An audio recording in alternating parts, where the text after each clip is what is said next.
Welcome to class 11 biology. Myself Malkiyat Singh, PhD Bio, Kendriya Vidyalaya Sangathan, Chandigarh region. Today we are going to discuss the chapter number 2, biological classification, and our focus is on the topics classification systems and kingdom Monera. Dear students, the earliest classification attempt was made by Aristotle, but he used very simple morphological characters. He classified plants into such simple categories: trees, shrubs, and herbs. And also, he attempted to divide animals into two groups, and those groups were the animals which possess red blood and the animals which do not have the red blood. Such a simple classification was that. Then came a two kingdom system of classification. It was given by Carolus Linnaeus. He and the two kingdoms were Plantae and Animalia. And but the drawback is that this system does not distinguish between eukaryotic and prokaryotic organisms. Bacteria are also in that kingdom, plant kingdom, and higher plants are also in the same kingdom. Similarly, unicellular organisms are also, for example, Chlamydomonas, Chlorella are in the plant kingdom, as well as multicellular higher plants are also in the same kingdom. Similarly, photosynthetic green algae and non-photosynthetic fungi, they are in the same kingdom. So that was a drawback. So what happened then? How this problem was solved? Let's see. Ultimately, five kingdom system of classification. R.H. Whitaker came up with this in 1969, and these kingdoms, you have to remember, they were Monera, Protista, Fungi, Plantae, and Animalia. And the criteria used by him was morphology was used, but in addition to morphology, he used cell structure, thallus organization, mode of nutrition, reproduction, and phylogenetic relationships, means evolutionary relationships. So let's study this system in detail. In As you can see in this chart, there are five kingdoms are written. As I have told you the name of five kingdoms. First criteria, that is cell type. We can see Monera is prokaryotic. All other kingdoms are eukaryotic. If you see the cell organization, these Monera and Protista, they are unicellular. Difference is that Monera is prokaryotic unicellular and Protista is eukaryotic unicellular. Remaining three kingdoms are multicellular, but in fungi there is one category, that is yeast, they are unicellular. Cell wall. Monera is having the cell wall, most of the Monerans, and Protista, it is present in some and absent in others. In fungi it is present, but it is made up of chitin. Plenty cellulose cell wall is present. In animals their cell wall is absent. Nutrition wise, Monera, they are having all the modes of nutrition, and Protista are also having heterotrophic as well as phototrophic. Fungi is heterotrophic. Plantae is phototrophic, and Animalia are heterotrophic, having heterotrophic mode of nutrition. So these were the five kingdoms. Then, why this classification system changed? What are the considerations that are taken? Why this classification system changes? You see, in five kingdom system, all prokaryotic organisms were grouped together under a single kingdom, that is kingdom Monera, and all unicellular eukaryotic organisms, means organisms having true nucleus, like amoeba, like diatoms, dinoflagellates, euglenoids, they were placed in the kingdom Protista. And then this new kingdom, this Protista kingdom, it brought together many diverse organisms like Chlamydomonas and Chlorella. Now they were earlier placed in Plantae kingdom because they are having cell wall. And earlier Paramecium and Amoeba, at the time of Linnaeus, they were placed in the kingdom Animal kingdom, and because they do not have the cell wall. But now Whitaker combined these two groups in the single kingdom, that is kingdom Protista.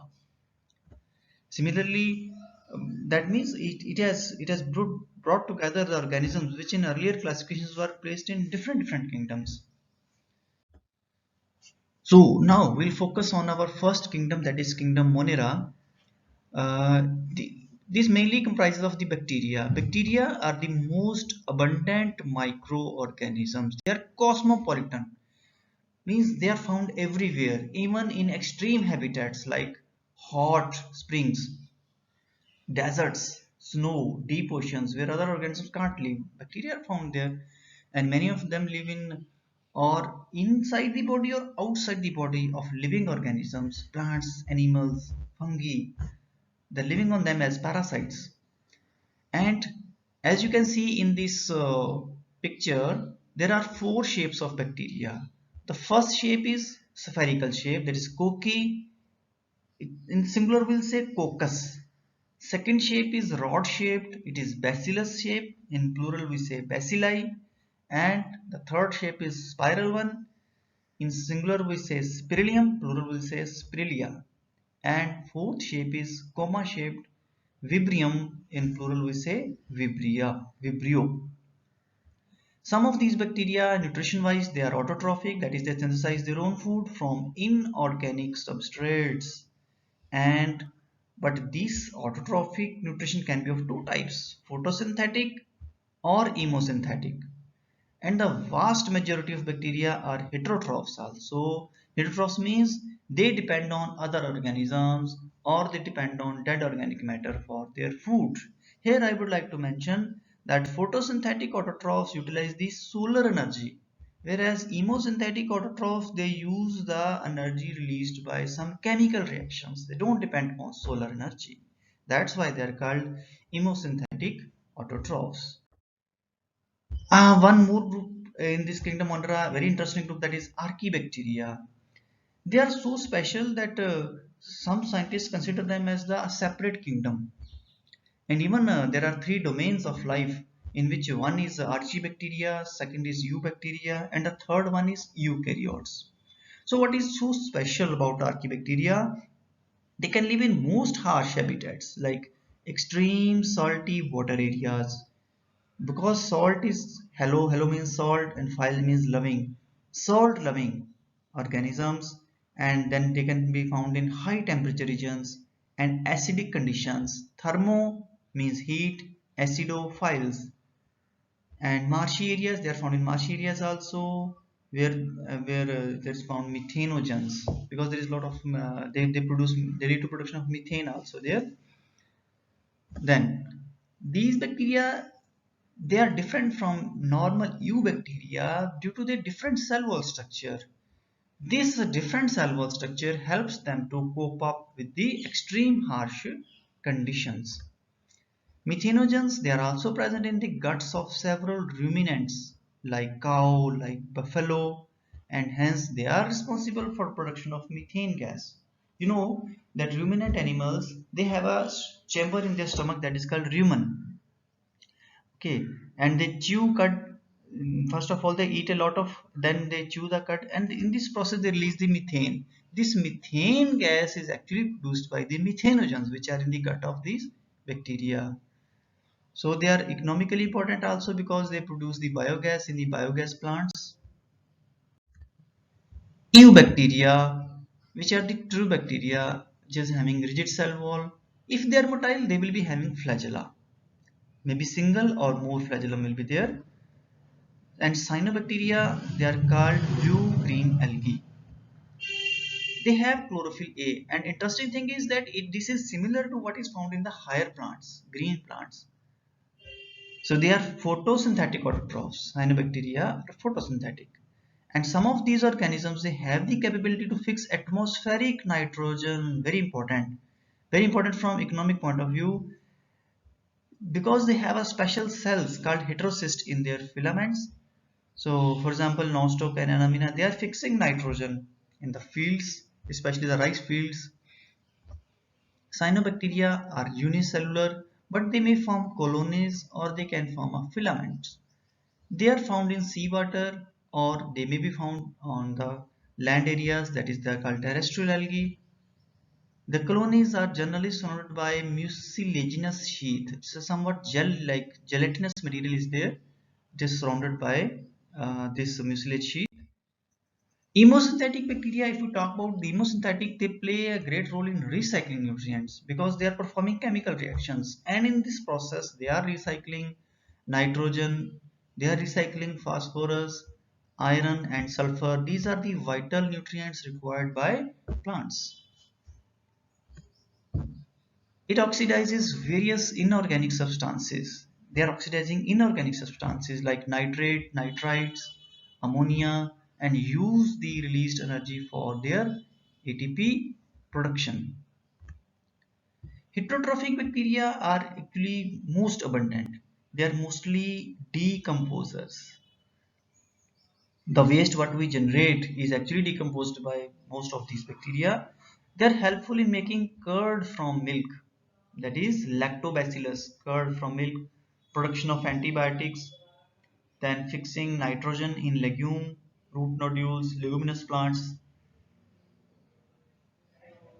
Some of these bacteria, they cause diseases in human beings, for example cholera, typhoid, tetanus. In plants also they cause a disease, for example citrus canker.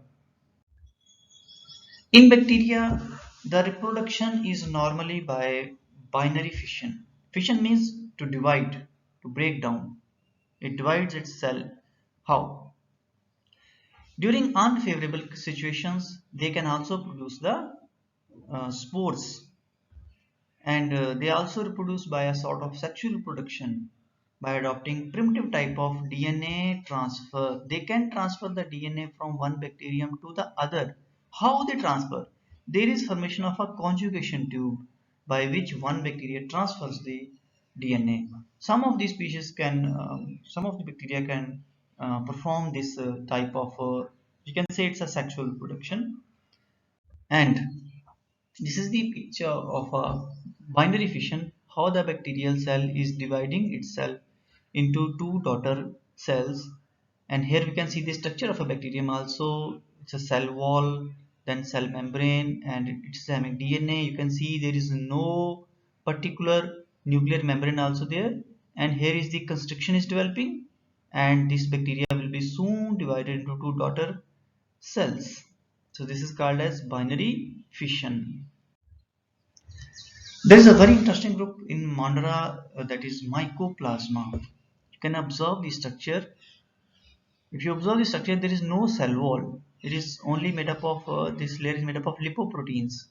It is having the DNA, some ribosomes and some metabolites. The mycoplasmas completely lack cell wall. That is the main feature of mycoplasma. It makes it different from other groups. They are the smallest living cells which are known, which can survive without oxygen. Smallest living cells. And many mycoplasmas are pathogenic also. They cause diseases in plants and animals. So let's recapitulate what we have learned in this video chapter. We learned that the biological classification of plants and animals was first performed by Aristotle, and then came up the Linnaeus. He classified into two kingdoms, Plantae and Animalia. Then Whitaker proposed five kingdom systems. You have to remember the name of five kingdoms: Monera, Protista, Fungi, Plantae and Animalia. After that, the criteria, we should remember the criteria of five kingdom. We must understand it was cell structure. Cell structure means whether it is prokaryotic or eukaryotic. Then body organization. Whitaker saw whether this organism is unicellular or multicellular. Similarly, mode of nutrition was seen, whether it is autotrophic or heterotrophic or holozoic type of nutrition. So then reproduction, whether they can perform sexual reproduction or only asexual is there, and phylogenetic means evolutionary relationships. So these were the points we discussed in this chapter. And in five kingdom classification, bacteria are included in kingdom Monera, and bacteria can be autotrophic or heterotrophic. They're very diverse in their mode of nutrition. So this is your assignment. You have, based on this video chapter, you have to answer these questions. With this, thanks to all of you.